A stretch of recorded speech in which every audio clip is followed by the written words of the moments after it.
Okay friends, आज हम लोगों ने न्यू टॉपिक शुरू करना है जो है साइटोस्केलेटन, जो सबसे मुझे बहुत सारी ऑर्गेनल्स के अंदर में सबसे मुश्किल टॉपिक लगता था। खैर, अब जो है ना हमने स्टार्ट करा, तो ये मैंने 3 लिख दिए हैं। माइक्रोट्यूब्यूल, माइक्रोफिलामेंट्स और इंटरमीडिएट फिलामेंट्स, ये 3 होते हैं साइटोस्केलेटन्स की टाइप। तो इसके अंदर जो मेन मेन पॉइंट्स हैं आप लोगों को वो आज जानने हैं। So let's try. ओके, अच्छा, तो इनके मेन मेन पॉइंट्स मैंने 2 लिख दिए कि ये सबसे ज़्यादा लार्जेस्ट हैं, ये थिनेस्ट हैं और ये अबंडेंट है। ये तीनों के आप लोगों ने जो है ना डिफरेंशिएटिंग पॉइंट्स आप लोगों ने याद कर लेने हैं। दूसरा ये कि इनके अंदर कौन सी प्रोटीन होगी, क्योंकि टिब्यूल्स है तो ये टिब्यूलन प्रोटीन होगी। माइक्रोफिलामेंट्स है तो एक्टिन प्रोटीन होगी। और इंटरमीडिएट फिलामेंट्स के अंदर डिफरेंट टाइप की प्रोटीन्स होगी, यानी इनके अंदर डिफरेंट प्रोटीन्स होती हैं इनके, क्योंकि इनकी टाइप्स होती हैं काफ़ी ज़्यादा, तो हर एक के अंदर स्पेसिफिक प्रोटीन होती है। तो ये इंटरमीडिएट फिलामेंट्स को हम कहते हैं कि ये स्पेसिफिक स्ट्रक्चर्स हैं, ये यानी कि हर सेल के अंदर प्रेजेंट नहीं होते हैं। इनका एक और करैक्टर याद कर लें कि ये जो होती हैं ये स्पेसिफिक होती हैं, यानी ये हर एक के ये फिलामेंट्स हर एक के अंदर प्रेजेंट नहीं होते, बल्कि माइक्रो फिलामेंट्स और जो टिब्यूल माइक्रो टिब्यूल्स हैं ये तकरीबन हर सेल के अंदर प्रेजेंट होते हैं, लेकिन इंटरमीडिएट फिलामेंट्स जो है ना हर एक के अंदर प्रेजेंट नहीं होते। अच्छा, तो ये माइक्रो टिब्यूल्स के बारे में एक और कैरेक्टर याद कर लें। फॉर एग्जांपल, ये अगर टिब्यूल की शक्ल का माइक्रो फिलामेंट बना हुआ है तो इसका एक पॉजिटिव एंड होता है, एक नेगेटिव एंड होता है। तो पॉजिटिव एंड को हम कहते हैं कि ये ग्रोइंग एंड है। ग्रोइंग एंड क्यों कहते हैं? क्योंकि ये हर वक्त यानी कि ये ग्रो कर सकता है, यानी यहाँ पर एक्चुअली ना ये बनी होती हैं प्रोटीन्स के अंदर, प्रोटीन्स के ज़रिए से, जिसे कहते हैं टिबुलन प्रोटीन्स के ज़रिए से ये बनी होती हैं। तो ये this side keep on adding new proteins अपने, यानी ये ग्रो होता रहता है। इसका मतलब ये है कि माइक्रोट्यूब्यूल्स जो है ना वो ग्रो करते रहते हैं। ठीक है, तो हम यहाँ पर लिखेंगे इसकी एक करैक्टर कि ये डायनामिक है, यानी हमेशा ग्रो कर सकते हैं ये। और इसी तरह ही माइक्रोफिलामेंट्स के अंदर भी ये करैक्टर आता है कि ये भी डायनामिक होती हैं, यानी ये भी जो है ना अपने अंदर और अपने अंदर एक्टिन ऐड कर करके और अपनी लंबी चेन जो है ना वो बना सकते हैं। लेकिन जो इंटरमीडिएट फिलामेंट है ये ज़रा स्टेबल होते हैं, ये ज़रा यूनिक होते हैं। अच्छा, माइक्रोट्यूब्यूल्स के बारे में एक और ट्रेट याद करें कि जो माइक्रोट्यूब्यूल्स होते हैं इनके ऊपर कुछ एसोसिएटेड, समझ लें कि कुछ एसोसिएटेड प्रोटीन्स भी लगी होती हैं। ठीक है, जैसे ये तो एक तो पूरी इनकी चेन ट्यूब्यूल से मिलकर बनी होती है ना, ट्यूबुलन प्रोटीन से मिलकर बनी होती है। इनके ऊपर कुछ एसोसिएटेड प्रोटीन्स भी होती हैं। For example, in associated proteins वैसे 2 तरह के हम पढ़ते हैं इनके अंदर एसोसिएटेड प्रोटीन्स। कौन कौन सी हैं प्रोटीन्स? ये एक तो काइनेसिन है और एक होती है डाइनीन। ये याद रखना है आप लोगों ने कि ये किसकी ट्रेट है, जो है ना ये माइक्रोट्यूब्यूल्स की ट्रेट है, कि जिसके अंदर जिनके ऊपर कुछ एसोसिएटेड प्रोटीन्स अटैच होती हैं, जिन्हें हम कहते हैं कि ये मोटर प्रोटीन्स एक्चुअली। ठीक है, ये मोटर प्रोटीन्स हैं। और ये कौन कौन सी प्रोटीन है? एक काइनेसिन और एक डाइनीन है। तो इनका क्या काम होता है? ये क्योंकि मोटर प्रोटीन्स है, पता चल रहा है कि इन्होंने मूव करना है, तो ऑफ कोर्स ये लोग मूव करेंगी। अब मूवमेंट की बना पे इनको 2 तरह से डिवाइड किया गया है, काइनेसिन और डाइनीन में। तो डाइनीन वो है जो पॉजिटिव एंड से नेगेटिव एंड की तरफ चीज़ों को लेकर जाएगी। अब मैं बताऊँगी कि कौन कौन सी वो चीज़ें हैं, लेकिन जो है वो डाइनीन जो है ना वो पॉजिटिव एंड से नेगेटिव एंड की तरफ लेके जाएगी। तो वो डाइनीन होती है, यानी कि पॉजिटिव से नेगेटिव की तरफ लेके जाने वाली। जबकि जो काइनेसिन है वो उल्ट चलेगी, यानी नेगेटिव से ये लेके जाएगी पॉजिटिव की तरफ। तो ये काइनेसिन है। तो इस लिहाज से हमने इनको 2 तरह से डिवाइड कर दिया है। क्या है ये मोटर प्रोटीन्स हैं, यानी मूव करने वाली प्रोटीन्स हैं, जो कि टिबुलन प्रोटीन के ऊपर अटैच है। इन्हें कहते हैं मैप्स। मैप्स यानी कि माइक्रोट्यूब्यूल माइक्रोट्यूब्यूल एसोसिएटेड प्रोटीन्स हैं, यानी कि असल प्रोटीन्स तो इसकी टिबुलन है ना, ये जिससे बना है माइक्रोट्यूब्यूल, लेकिन कुछ एसोसिएटेड प्रोटीन है जिससे हम कहेंगे कि ये मैप्स हैं।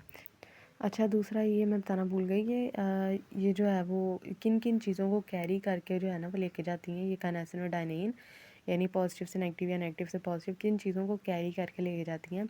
एक्चुअली वो चीज़ें होती हैं या ऑर्गेनल्स, यानी ऑर्गेनल्स को जो है ना वो अपने तरफ यानी कि जो प्रोटीन है ये ऑर्गेनल्स को अपने साथ अटैच करती है, या ये कह लो कि ये ऑर्गेनल्स के साथ अटैच हो जाती हैं और अपने साथ ऑर्गेनल्स को मूव कराती हैं।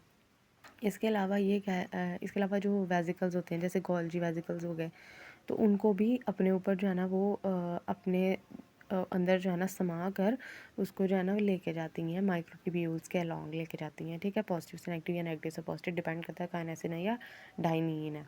अब हम लोगों ने बात करनी है जो इंटरमीडिएट फिलामेंट्स की हैं। जैसे मैंने आपको बताया कि ये स्पेसिफिक होती हैं, यानी हर सेल के अंदर प्रेजेंट नहीं होती, ये स्पेसिफिक सेल्स के अंदर प्रेजेंट होती हैं। इसकी टाइप्स हैं एक्चुअली, जैसे कह लो कि ये होती हैं, ये मैंने लिख ली हैं इंटरमीडिएट फिलामेंट्स। तो ये होती हैं इंटरमीडिएट फिलामेंट्स की टाइप्स, यानी ये तो मैंने 5 लिखी, तो 3 4 5 6 लिखी हैं। तो इंटरमीडिएट फिलामेंट्स की ये टाइप्स होती हैं।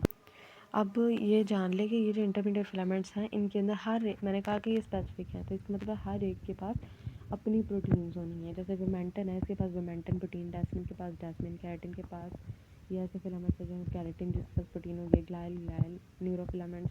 तो इस तरह करके हर एक के पास जो है ना वो अपनी अपनी अलग अलग प्रोटीन्स होती हैं, ठीक है। लेकिन इनका काम क्या होता है एक्चुअली, यानी ये कहाँ प्रेजेंट होती हैं। तो विमेंटन जो होती है ना, ये विमेंटन जो होती है ये प्रेजेंट होती है तो ये कहाँ प्रेजेंट होती है, ये होती है कनेक्टिव टिश्यूज़ के अंदर, ठीक है ना। कनेक्टिव टिश्यूज़ के अंदर जैसे जिनका मेसेनकाइमल ओरिजिन होता है। तो मेसेनकाइमल ओरिजिन किनका होगा, उसकी बोन्स एंड कार्टिलेज का होगा। तो ये स्पेसिफिक हैं कनेक्टिव टिश्यूज़ के अंदर, ठीक है। फिर इसके अलावा डेस्मिन है, डेस्मिन के अंदर डेस्मिन प्रोटीन्स होगी जो ज़्यादातर मौजूद होती हैं स्केलेटल मसल्स के अंदर। वैसे तो अच्छा, स्केलेटल मसल्स के अंदर ये प्रेजेंट होती है, वैसे तो ये स्मूथ मसल के अंदर भी होती है, कार्डिक मसल्स के अंदर भी होती है, और जो है वो कार्डिक मसल, स्मूथ, स्केलेटल तीनों के अंदर ही होती हैं। लेकिन हम ये कहते हैं जनरली कि स्केलेटल मसल्स के अंदर है। कैरेटिन के अंदर कैरेटिन फिलामेंट्स के अंदर कैरेटिन प्रोटीन है, और ये किन के अंदर प्रेजेंट है, ये आप लोग सब जानती हैं कि ये है एपिथेलियल सेल्स के अंदर मौजूद हैं, एपिथेलियल सेल्स के अंदर मौजूद हैं। ग्लायल फिलामेंट्स की जो प्रोटीन्स हैं या ग्लायल फिलामेंट्स इटसेल्फ, ये किधर प्रेजेंट होते हैं, ये ग्लायल से पता चला ये न्यूरोग्लिया के अंदर प्रेजेंट होते हैं।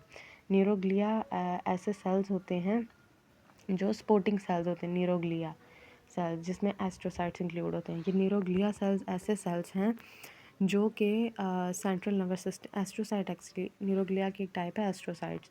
तो एस्ट्रोसाइट्स ऐसे सेल्स हैं जो कि सेंट्रल नर्वस सिस्टम के अंदर सपोर्ट का काम करती हैं, ठीक है ना, सपोर्टिंग सेल्स होते हैं।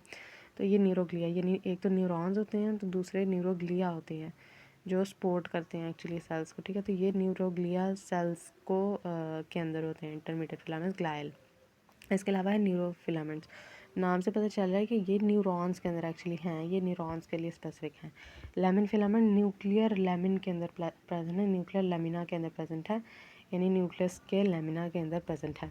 इसके अलावा इनके फंक्शंस की बात करें तो इसके फंक्शन के बारे में तो हम बचपन से जानते हैं कि ये कौन से फंक्शन करते हैं। ऑब्वियसली स्पिंडल फॉर्मेशन का फंक्शन करते हैं, इसके अलावा सीलिया वगैरह बनाते हैं, सीलिया फ्लैजेला वगैरह बनाते हैं।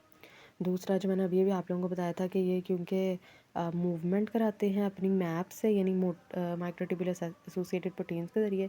तो ऑब्वियसली ये जो है ना वो इंट्रासेलर मूवमेंट के अंदर इन्वॉल्व होते हैं, ट्रांसपोर्ट के अंदर इन्वॉल्व होते हैं, intracellular movement, not intercellular, intracellular यानी कि विद इन सेल जो है ना वो मूवमेंट कराएंगे या ट्रांसपोर्टेशन कराएंगे, ठीक है। इसके अलावा जो है ना वो जो ये इंटरमीडिएट फिलामेंट्स हैं इनके स्पेसिफिक फंक्शन, अपने अपने फंक्शन हैं इनके, जहाँ जहाँ ये प्रेजेंट है वहीं पर इनके फंक्शंस हैं। माइक्रो फिलामेंट्स की बात करें तो ये ज़रा कम इम्पॉर्टेंट है। दूसरा ये है कि माइक्रो फिलामेंट्स जो होते हैं ये माइक्रोविलाइज के अंदर होते हैं। माइक्रोविलाई क्या है, ये एपिथेलियल सेल्स के अंदर कुछ स्पेसिफिक स्ट्रक्चर होते हैं कि सेल्स के ऊपर लगे होते हैं कुछ स्ट्रक्चर जो एब्जॉर्प्शन का काम करते हैं, ठीक है ना। तो ये इनके अंदर जो है ना ये माइक्रोफिलामेंट्स माइक्रोविलाइज के अंदर प्रेजेंट होते हैं। माइक्रोविलाई के बारे में आप लोग डिटेल से टॉपिक पढ़ोगे। खैर, तो माइक्रोविलाई के अंदर माइक्रोफिलामेंट्स वगैरह मौजूद होते हैं। So I hope this video would be helpful. इस तरह के ही क्विक वीडियोस देखने के लिए जो है ना मेरे चैनल को सब्सक्राइब कर लें और बेल आइकन को दबाना मत भूलिएगा। टिल देन टेक केयर, अल्लाह हाफिज़।